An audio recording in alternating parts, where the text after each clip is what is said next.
On my son's wedding day, I awoke to find myself completely bald as I lay in a tranquil slumber. My daughter-in-law took it upon herself to intervene and snip away at my hair, all in an effort to make sure I wouldn't eclipse her mother's beauty. Unbeknownst to them, I was hiding a $2 million inheritance. It's truly a pleasure to have you here with us. Come along with me on this adventure until the very end, and let me know where you're listening from, so I can truly value the journey my tale has taken. I awoke on my son's wedding day, completely bald, a surprising twist to a day filled with emotions. For a fleeting moment, as I rested in the gentle morning light, I sensed that I was ensnared in a mesmerizing dream. My hand instinctively reached for my head, expecting to feel the familiar silver strands I had cared for over the years. Instead, my hand grazed a smooth scalp, its texture coarse with stubble. The reflection unveiled the reality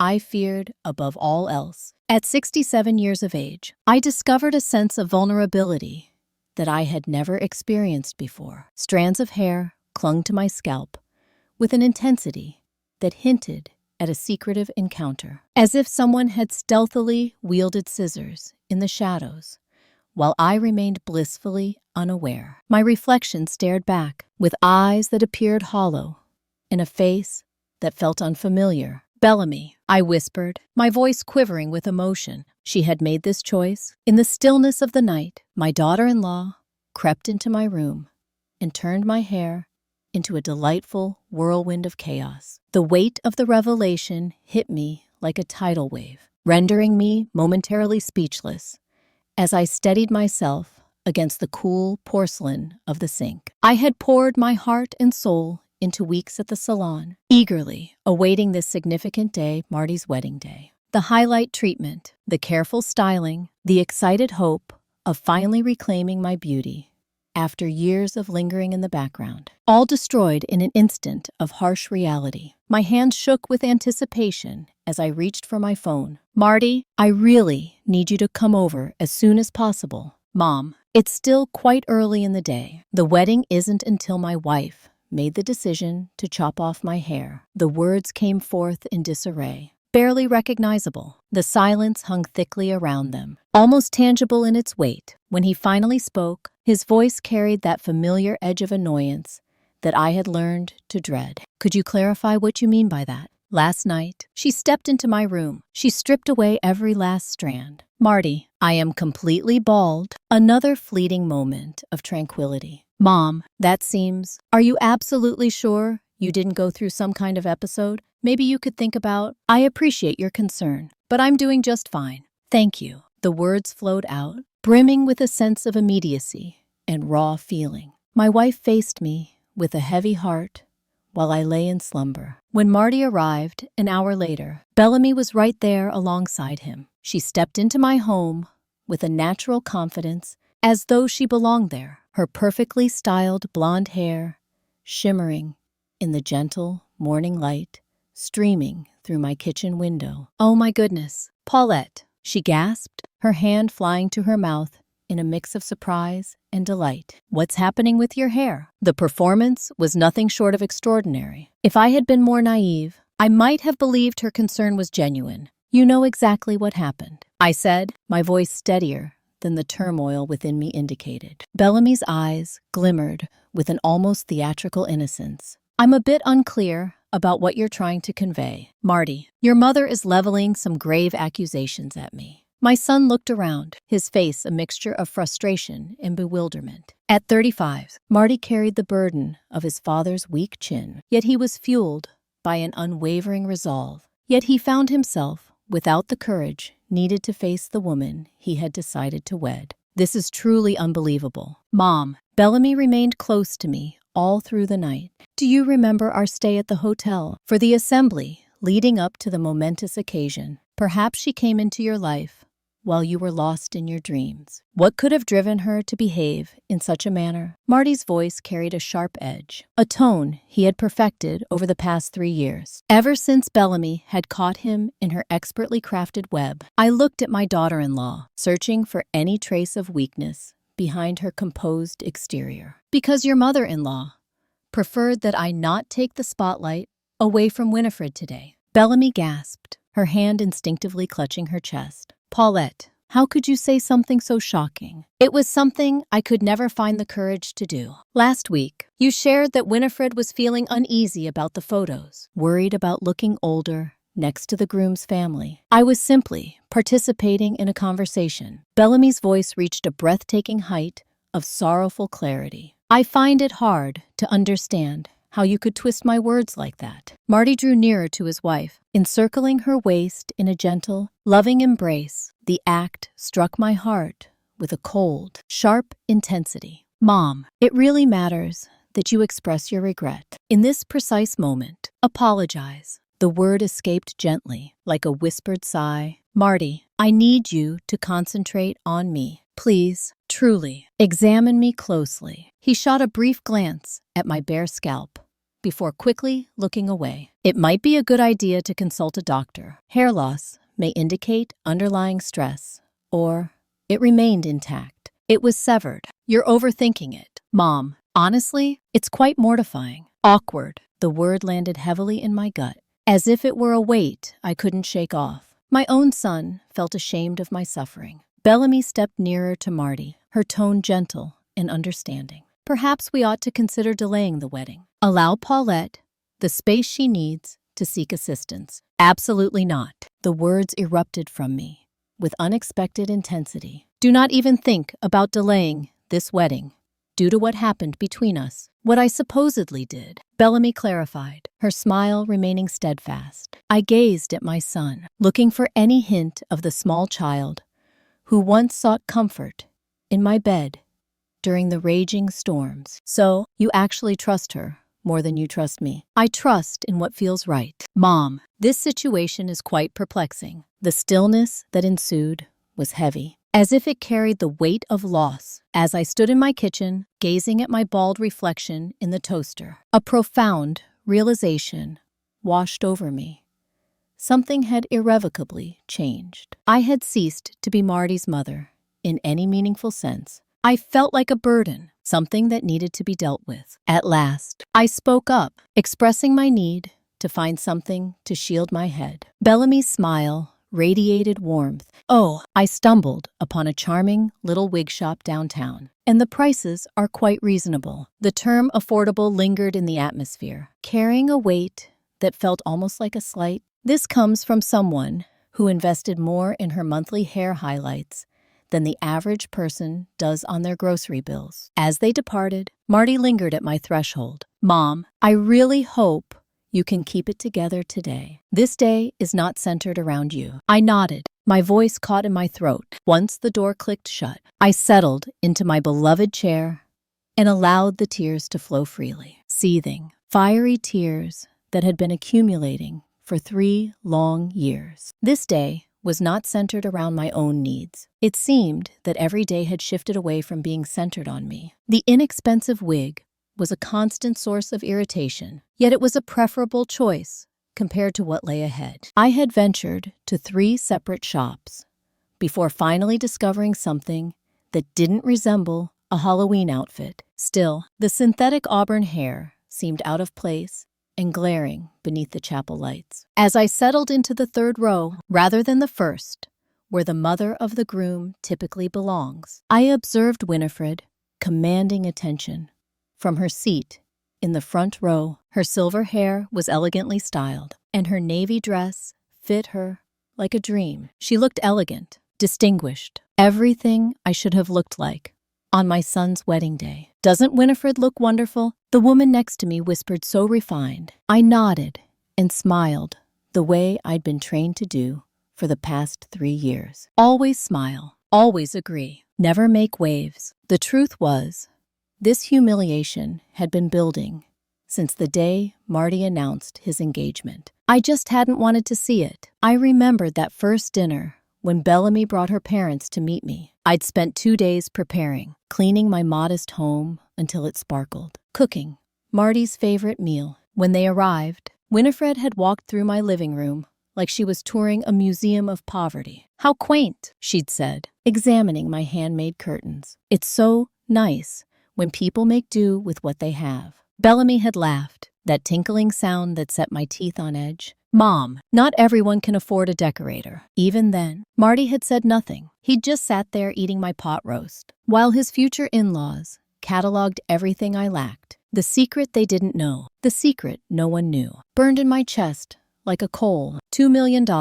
That's what my sister Charlotte had left me when she died 2 years ago. Charlotte, who'd never married, never had children, who'd built a small fortune through careful investments and a successful accounting practice. Promise me you won't tell anyone right away, she'd whispered from her hospital bed. Watch how people treat you when they think you have nothing. That's how you'll know who really loves you. I'd kept that promise, even when it meant enduring Bellamy's casual cruelties, even when Marty started treating me like a burden instead of his mother. The wedding march began, and I watched my son's face transform as Bellamy walked down the aisle. He looked at her like she was everything good in the world, the way he used to look at me when he was small, and I was his whole universe. After his father died, it had been just the two of us against the world. Marty was 8, lost and angry, and I'd worked 3 jobs to keep us afloat: night cleaning at the office building, weekend catering gigs, and data entry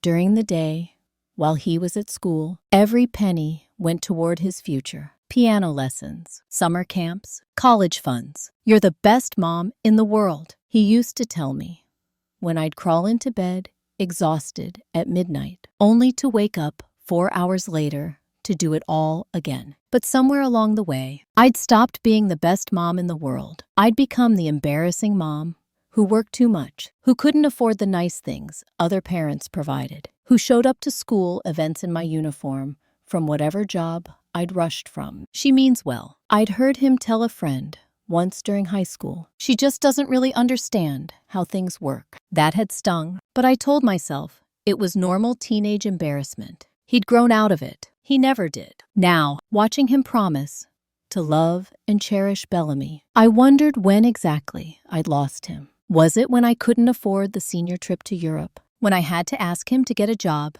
to help with college expenses? When I chose practical Christmas gifts over the expensive gadgets his friends received? Or was it simply that I'd loved him too much, sacrificed too much, until I'd erased myself completely? The bride looks absolutely radiant, Winifred announced, loudly enough for several rows to hear. We're so blessed to have such a perfect daughter. The pointed emphasis on perfect daughter wasn't lost on me, or anyone else for that matter. During the reception, I found myself relegated to a table in the back, seated with distant cousins and family friends I barely knew. Bellamy had insisted on the seating arrangement, claiming it would be more comfortable for me to be with people my own age. The people my own age turned out to be lovely, actually. Margaret, Marty's 3rd grade teacher, remembered how proud I'd been at every school event. You never missed anything, she said warmly. Rain or shine, you were always there cheering him on. That was a long time ago, I said, watching Marty dance with his new wife. Not so long, Margaret replied. I remember you working double shifts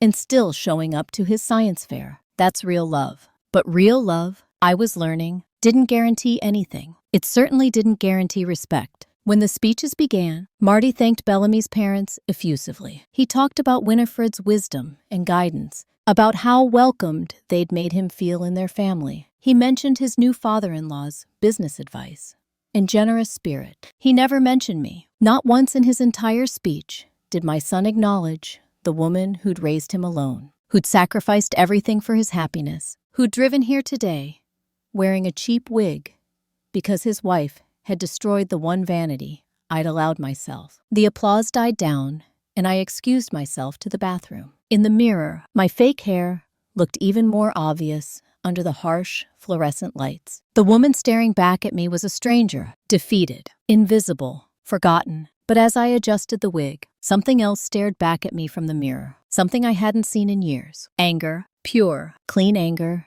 that cut through the hurt like a blade. I had $2 million sitting in a bank account that no one knew about. I had choices they couldn't even imagine. And for the first time in 3 years, I was ready to start making them. The question was no longer whether my family loved me. The question was whether I was finally ready to stop begging them to. The moment came during the cake cutting. I was standing near the dessert table, trying to blend into the background. When Bellamy's laughter rang out above the crowd, she was holding court near the head table, regaling a group of wedding guests with what appeared to be a hilarious story. "Oh, you should have seen her this morning," Bellamy was saying, her voice carrying that particular tone that made my skin crawl. "Marty's poor mother was convinced I'd snuck into her house and cut off all her hair while she slept." The group erupted in laughter. Someone gasped, "She actually accused you. Can you imagine?" Bellamy continued, placing her hand over her heart in mock distress. "The poor thing is getting so paranoid. We're really worried about her mental state." I felt the blood drain from my face. She was telling them she was actually standing there in front of wedding guests, making me sound like a delusional old woman. "Age can be so cruel," Winifred chimed in, shaking her perfectly coiffed head. "Some people just can't handle getting older gracefully." "Exactly," Bellamy said, her voice dripping with false sympathy. "We've been trying to be patient, but honestly, it's becoming a real burden on Marty. He's too sweet to say anything, but I can see how much stress his mother's behavior is causing him." Margaret, who'd been standing near me, gasped softly. "That's terrible," she whispered. "How can she say such things?" But I was frozen, watching my son's new wife systematically destroy my reputation in front of people I'd known for years. People who'd watched me raise Marty, who knew the sacrifices I'd made, were now hearing that I was a paranoid burden. "We've actually been discussing it," Bellamy continued, lowering her voice to a conspiratorial whisper that somehow carried even further. "We think it might be time for Paulette to consider assisted living, somewhere she can get the care she needs." Assisted living. The words hit me like a slap. "That's probably for the best," someone replied. "My aunt went through the same thing, started making wild accusations, forgetting things. It was so hard on the family. I couldn't breathe. This woman, this cruel, calculating woman, was rewriting my entire existence, turning me into a problem that needed to be solved, a burden that needed to be managed." And where was Marty during this character assassination? Laughing with his groomsmen 20 feet away, completely oblivious to the fact that his wife was destroying his mother's dignity one lie at a time. Margaret touched my arm gently. "Paulette, are you all right? You look pale." Before I could answer, Bellamy's voice rose again. "Oh, there she is now. Paulette." She waved me over with that brilliant smile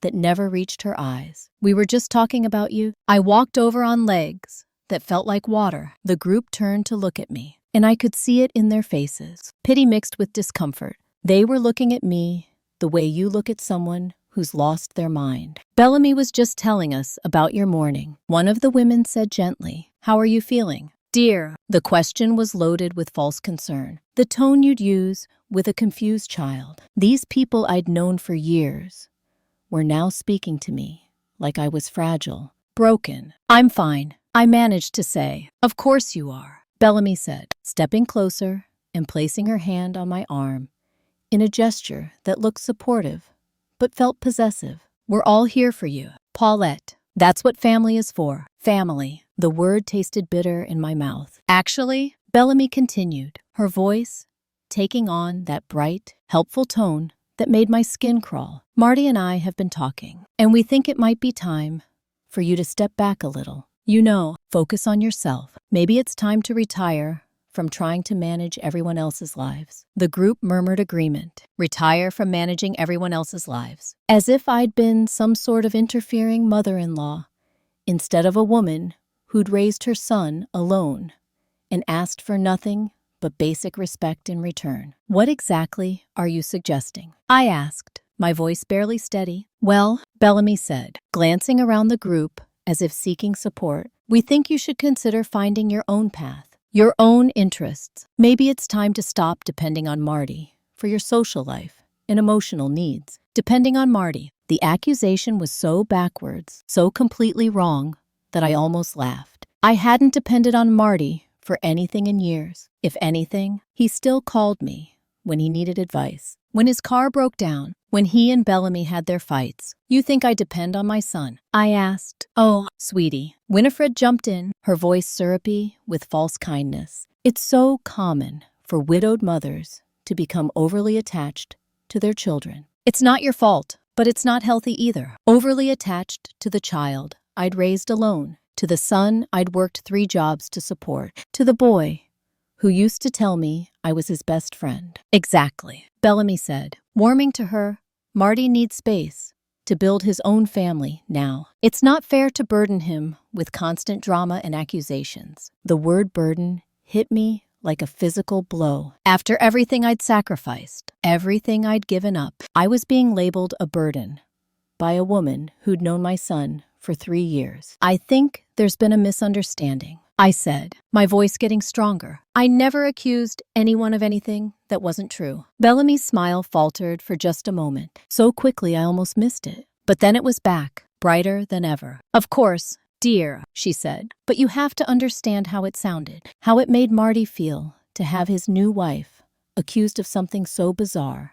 Bizarre. The word came out louder than I intended. Several people nearby turned to look. Paulette, Winifred said firmly, you're making a scene. Making a scene. At my own son's wedding. For defending myself against lies. I looked around the group, at faces I'd known for decades, and saw nothing but discomfort and pity. They believed her. Every word of her carefully crafted narrative. They believed. You're right, I said finally. I think it is time for me to step back. Bellamy's smile was triumphant. I'm so glad you understand. We all want what's best for everyone. What's best for everyone. Everyone except me. Apparently, I excused myself and walked to the parking lot, my cheap wig sliding slightly in the humid air. Behind me, I could hear the party continuing. The laughter and music carrying on as if nothing had happened. As if I had never been there at all. Sitting in my car, still wearing the itchy wig that covered my humiliation. I made a decision. Bellamy was right about one thing.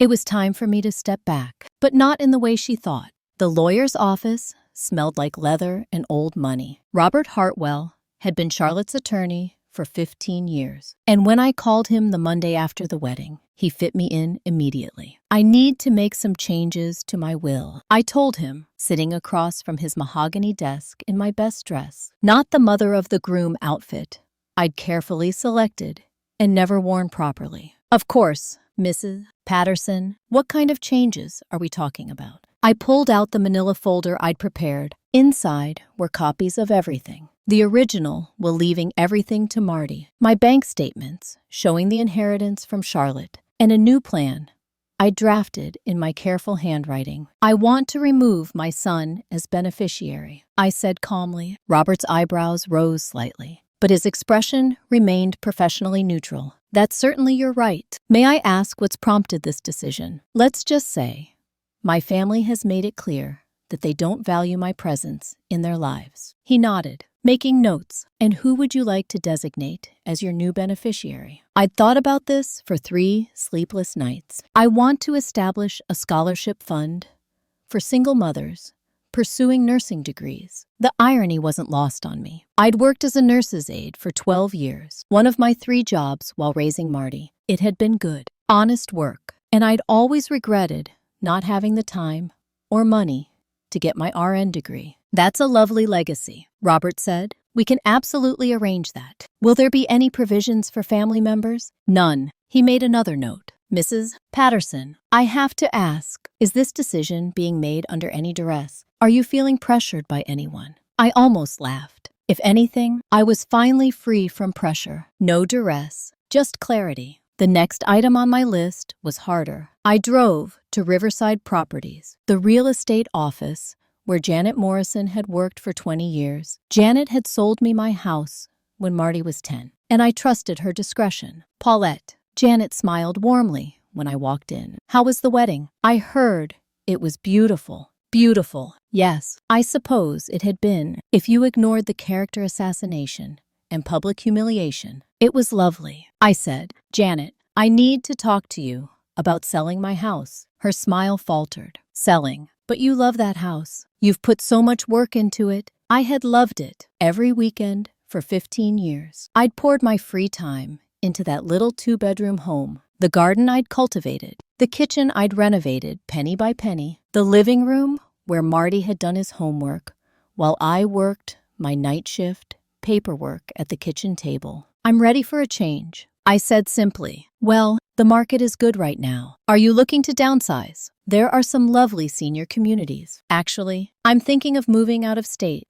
Janet blinked. Out of state. Where? Oregon. My cousin lives in Portland. She's been asking me to visit for years. It was true. Rebecca had been my mother's sister's daughter, and we'd stayed in touch through Christmas cards and occasional phone calls. When I'd called her yesterday, she'd been thrilled. You should come for an extended visit, Rebecca had said. I have a wonderful community here. Active seniors, book clubs, hiking groups. You'd love it. I might need to make it permanent. I told her, even better, I have a guest room that's yours as long as you need it. Janet was still staring at me. Paulette, this seems very sudden. Are you sure you're not making this decision too quickly? Maybe you should talk to Marty first. Marty made it clear at his wedding that he thinks I need to find my own path and stop depending on him. I said, I'm simply taking his advice. Over the next 2 weeks, I moved with quiet efficiency. I donated most of my furniture to charity, keeping only the pieces that held real meaning. My mother's china, Charlotte's jewelry, the photo albums documenting Marty's childhood. I didn't tell anyone what I was doing. Not Marty, not the neighbors, not the women from my book club.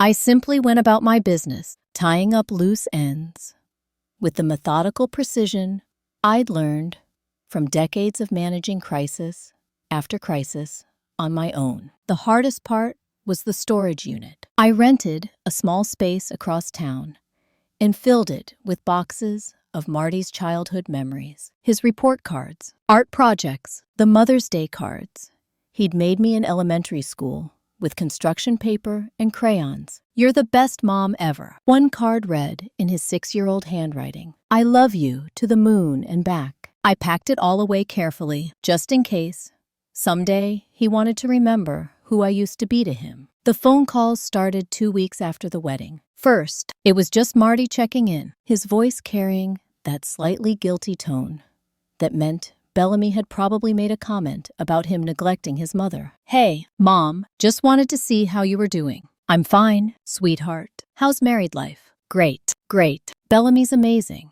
We're really happy. I'm glad. Are you doing anything fun? Getting out at all? The question was loaded with the subtext of our last conversation. Was I making my own life, as Bellamy had suggested? Was I learning to be less dependent? Actually, yes, I said. I've been quite busy. Oh, good. What kind of stuff? Just taking care of some things I've been putting off. It wasn't a lie. I had been putting off living my own life for decades. The second call came when my house went on the market. Janet must have mentioned it to someone, because Marty's voice was sharp with confusion. Mom, what's this about you selling the house? Janet Morrison called Bellamy and said you'd listed it. I'm making some changes, I said calmly. What kind of changes? You didn't say anything about selling. You're right, I didn't mention it. I'm learning to make my own decisions without burdening you with the details. There was a pause burdening me. Mom, what are you talking about? Bellamy made it quite clear at your wedding that I needed to stop depending on you and find my own path. I'm doing exactly that. I think there's been a misunderstanding. No misunderstanding. I interrupted gently. I heard her quite clearly, and she was right. It's time for me to build my own life. But selling the house seems extreme. Where are you going to live? I have options. Another pause. Longer this time. Mom, you're worrying me. This doesn't sound like you. He was right. This wasn't like me. The old me would have asked his permission, sought his approval, made sure any change in my life fit conveniently into his schedule. But the old me had also believed that love and sacrifice would be rewarded with respect and consideration. The old me had been wrong about a lot of things. I'm fine, Marty. Better than fine. Actually, I'm excited about this new chapter. New chapter. Mom, what aren't you telling me? Everything. I thought. I'm not telling you that your wife is a cruel, manipulative woman. I'm not telling you that your wedding was the most humiliating day of my life. I'm not telling you that I have enough money to disappear forever if I choose to. I'm not telling you anything because you don't need to be burdened with managing my life. I said instead, isn't that what you wanted? The call ended with promises to talk soon, but I could hear the confusion in his voice. Good. Let him wonder. Let him question whether he really knew his mother at all. Because the truth was, I was just beginning to know myself. They showed up on a Thursday morning, 3 weeks after I'd put the house on the market. I was in the kitchen, packing my mother's china into carefully padded boxes, when I heard Marty's key in the front door. He still had a key. Of course he did. I'd given it to him when he turned 16, and somehow it had never occurred to me to ask for it back. Even after he'd made it clear I was no longer a priority in his life. "Mom," he called out, "we need to talk." My stomach tightened as I heard Bellamy's voice float through the hallway. "Paulette, where are you?" I dried my hands on the dish towel and walked to the living room, where I found them standing among my packed boxes, like invaders surveying conquered territory. Bellamy was dressed in her usual perfection, a cream-colored sweater that probably cost more than my monthly grocery budget, designer jeans, and those ridiculously expensive boots she was always showing off on social media. "Hello, Marty." "Bellamy." I kept my voice neutral. "What brings you by?" "What brings us by?" Marty gestured at the boxes stacked around the room. "Mom, this is insane. You can't just sell your house and disappear without talking to us." "I'm not disappearing. I'm moving." "Where?" Bellamy stepped forward, her tone taking on that concerned sweetness that made my skin crawl. "We're worried about you." "Paulette, this kind of impulsive behavior isn't like you." Impulsive, as if I hadn't spent 3 weeks carefully planning every detail. "I'm moving to Portland to be near my cousin, Rebecca." Marty frowned. "Rebecca? I barely remember her." "You haven't talked to her in years. We've stayed in touch more than you know." "But why Portland?" Bellamy asked. "It's so far away. And with your episodes, don't you think you should stay closer to family?" Episodes. There was that word again, designed to make me sound unstable, unreliable. "I don't have episodes." "Bellamy, well, no, of course not," she said quickly. "I just meant, the confusion at the wedding, the accusations." Marty shifted uncomfortably. "Mom, about that." "About what?" I asked. "About your wife cutting my hair, or about her telling everyone at your reception that I was losing my mind." Bellamy's perfectly applied makeup couldn't hide the flash of panic in her eyes. "I never said you were losing your mind. I was concerned about you. That's all. You told a group of wedding guests that I needed assisted living." "That's not." She stopped, collected herself. "I think you misunderstood the conversation." "I understand perfectly." I moved to the mantelpiece and picked up a framed photo of Marty's college graduation. "I understand that you see me as a problem to be managed, a burden on your marriage." "Mom, that's not true," Marty said, but his voice lacked conviction. "Isn't it?" I turned to face them both. "When was the last time you called me just to talk?" "Marty, not because you needed something, not because Bellamy reminded you that you should check on your poor, lonely mother, but because you actually wanted to hear my voice." He opened his mouth, then closed it again. "Exactly." I set the photo in a box. "You've made it clear that I'm no longer welcome in your life as anything more than an obligation. So I'm removing that obligation." "You're being dramatic," Bellamy said, her voice sharpening. "We never said you weren't welcome. You told me to find my own path and stop depending on Marty. I'm doing exactly that." "I meant you should find hobbies." Bellamy's composure was cracking. "Join a book club, take up gardening, make some friends your own age." "I didn't mean you should run away to another state, like some kind of runaway teenager. I'm 67 years old. Bellamy, I don't need your permission to make decisions about my own life." Marty stepped between us. "Okay, let's everybody calm down." "Mom, I think there's been a huge misunderstanding. We don't want you to move away. We want you to be part of our family." "What family?" The words came out harsher than I intended. "The family that seats me in the back row at your wedding. The family that doesn't mention me in the groom's speech. The family that thinks I'm so unstable that I'd cut my own hair and blame someone else for it." "I never said I thought you cut your own hair," Marty said weakly. "You didn't have to say it. You believed her without question. You chose her story over mine, without even considering that your mother might be telling the truth." Bellamy crossed her arms. "Because your story didn't make sense." "Paulette, why would I do something so horrible?" "Because you wanted to make sure I didn't look better than your mother in the wedding photos." "That's ridiculous." "Is it? You told me yourself that Winifred was nervous about looking old next to the groom's family." I was making conversation, No, I said quietly. You were gathering intelligence. You were finding out what insecurities you could exploit. The silence that followed was deafening. Marty looked between us like he was watching a tennis match, his face pale with confusion. This is exactly what I'm talking about, Bellamy said finally. These paranoid accusations. It's not healthy. Paulette, you know it's not healthy. I sat down the box I was holding and faced her directly. 35 years of putting my son's needs before my own, only to be treated like an embarrassment at his wedding. 35 years of working multiple jobs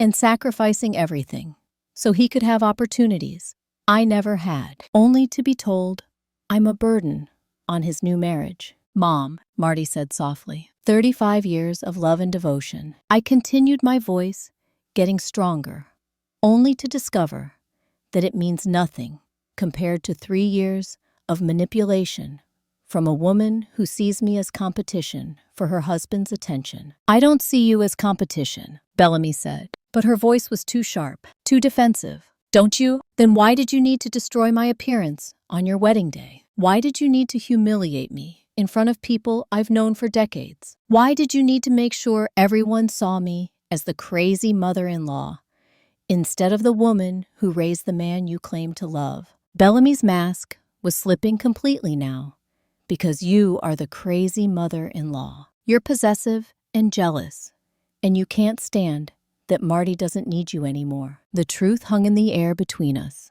like a live wire. There it is, I said softly. Finally, the real Bellamy. Marty stared at his wife in shock.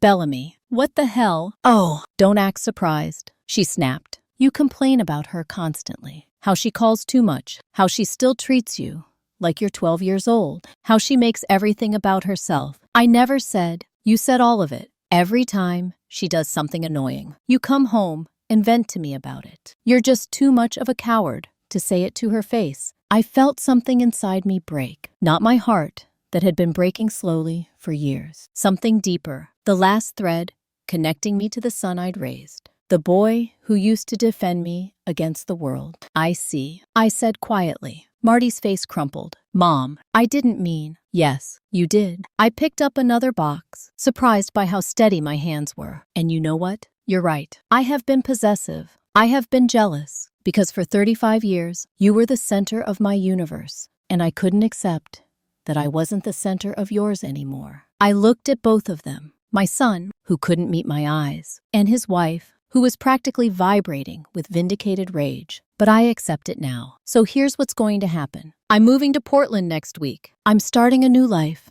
with people who actually want me around. And you two can build your perfect little family without the burden of dealing with me. Mom, please, Marty said. We can work this out. No, we can't. Because this isn't a misunderstanding. Marty, this is who you've become. And I finally understand that no amount of love from me is going to change that. I walked to the front door and opened it. I think you should leave now. They didn't move for a long moment. Then Bellamy grabbed Marty's arm and pulled him toward the door. Fine, she said, but don't expect us to come running when you realize you've made a mistake. After they left, I sat among my packed boxes and felt something I hadn't experienced in years. Relief. The worst had happened. The pretending was over, and I was still breathing. In fact, for the first time in decades, I felt like I could breathe freely. 6 months after leaving everything behind, I was standing in my new kitchen in Portland,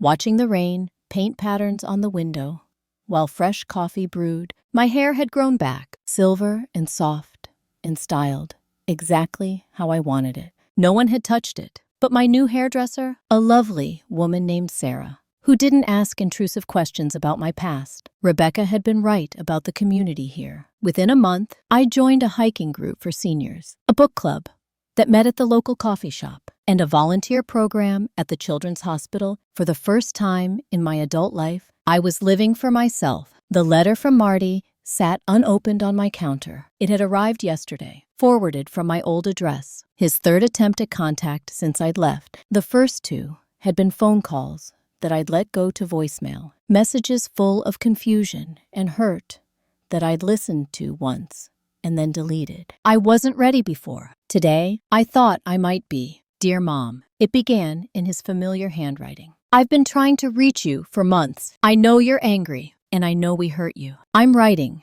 because I need you to know that Bellamy and I are having problems. I set the letter down and poured my coffee, adding the real cream I'd never allowed myself when money was tight. Through the window, I could see Mrs. Chen from next door tending her garden. She'd invited me for dinner tomorrow night, just because she enjoyed my company. I picked up the letter again. She's been different since you left. Colder, more controlling. Yesterday, she told me I needed to choose between having a relationship with you and staying married to her. She said if I contacted you, she'd know I was choosing you over her. I almost smiled. Bellamy's mask was finally slipping for Marty too. I keep thinking about what she said that day at your house, about me complaining about you. The truth is, I did say those things when I was frustrated or tired. I would vent to her about things that seemed annoying at the time, but I never meant for her to use those conversations as ammunition against you. Too little, too late, I thought, but I kept reading. I've been thinking about when I was a kid after Dad died. Do you remember that night when I was afraid there was a monster under my bed? You didn't just tell me there was nothing there. You got a flashlight, and we searched the whole room together. Then you made me a monster spray with water and lavender, and you said, as long as I had that, no monster could hurt me. I remembered. He'd been 8 years old and so brave, trying not to cry while we searched every corner of his room. I realized something. Mom, you were my monster spray for 18 years. Every time the world felt scary or unfair, you made it safe again. And instead of being grateful, I grew up resenting you for it. I thought it meant I was weak, that I needed protecting. I didn't understand that it meant I was loved. The words blurred as tears filled my eyes. But I kept reading. Bellamy never had that. Her parents were cold, distant. She doesn't understand what we had. So she saw it as something unhealthy. And I was stupid enough to believe her. I walked to the living room and sat in my new favorite chair. A soft blue recliner I'd bought because I liked it, not because of anything else. The afternoon light was fading, and I could hear Rebecca in her garden next door, humming while she worked. I miss you, Mom, not just because things are falling apart with Bellamy, but because I finally understand what I lost when I chose to believe her over you. I lost the one person who loved me unconditionally. The one person who always saw the best in me, even when I didn't deserve it. The phone's shrill ring cut through the quiet, pulling me away from the pages I was lost in. Rebecca's name lit up on the caller ID. Paulette, my dear, would you be available for dinner this evening rather than tomorrow? My nephew is coming over from Seattle, and I thought it would be lovely for you to meet him. He's a widower, around your age, and has a passion for reading. A smile spread across my face. Rebecca had been determined to introduce me to a string of suitable men since my arrival, firmly believing that a touch of romance was essential to enhance my fresh start. She failed to grasp that after years of shaping my identity around the expectations of others, I was finally relishing the freedom of being accountable solely to myself. That sounds wonderful, I remarked, catching myself off guard. When should we meet? Once I finished the call, I turned my attention back to Marty's letter. I understand that I may not deserve your forgiveness. I realize I may not have earned it, but I'm asking regardless, because the idea of spending the rest of my life without my mother is unbearable. I tenderly folded the letter and set it down with a sense of reverence. Then I wandered over to my desk and picked up a piece of my own stationery. The cream-colored paper, beautifully embossed with my new address at the top. Dear Marty, I have penned my thoughts. Your letter means a lot to me. Your recognition of the errors made holds a significance for me that is beyond what words can express. I paused, weighing the thoughts I longed to express against my readiness to reveal my true self. It's essential to understand this crucial aspect. I didn't walk away because my feelings for you diminished. I turned away because the depth of my feelings for you was overwhelming, engulfing me completely. For an eternity, I centered my existence around you, letting my own light diminish into the background. The circumstances were not advantageous for either of us. The words flowed from my lips with an ease I hadn't expected. I've embarked on a new beginning in this place. I hold dear the connections that elevate my spirit, immerse myself in activities that bring me joy. And for the first time in a long while, I am welcoming a life that genuinely belongs to me. I won't let that slip away. Not for you, not ever. I thought about mentioning the financial side, the heritage that had made this new beginning possible. Still, some secrets were too precious to let go. To heal what we share, we need to embrace a new outlook. I will not be the mother who sacrifices all for her child's happiness. I won't be the grandmother who is perpetually on call for babysitting whenever you crave a little time for yourself, nor the emergency contact who hurries to your aid at the drop of a hat. Outside, the rain had stopped, and the gentle light of the evening enveloped everything in a comforting, golden glow. Yet, if you are in search of a mother who has unearthed her own strength, a person who can offer love while staying true to herself, perhaps we can find a way forward together. I gently sealed the letter and set it down next to my purse, prepared to send it off tomorrow. Following that, I got ready for dinner with Rebecca and her nephew. At the restaurant, I found myself seated across from David, a retired teacher with kind eyes and a soft, reassuring laugh. He recounted stories about his students, asked thought-provoking questions about my move to Portland, and always ensured I felt comfortable without having to justify my choices. As we enjoyed our dessert, he casually noted that Rebecca had spoken highly of your remarkable hiking abilities. I've been on the lookout for a partner to navigate some of the tougher paths together. Several of my friends think I've moved past the excitement of adventure. I'm discovering that my bravery goes far beyond what I ever thought possible. As I walked home, a lightness filled my spirit, echoing the joyful days of my childhood. The weight of others' hopes, their desires, their letdowns, every single ounce had disappeared. A gentle buzz broke the stillness, signaling a new message on my phone. For a fleeting moment, I thought it might be Marty, but it was actually a message from Sarah at the hiking group.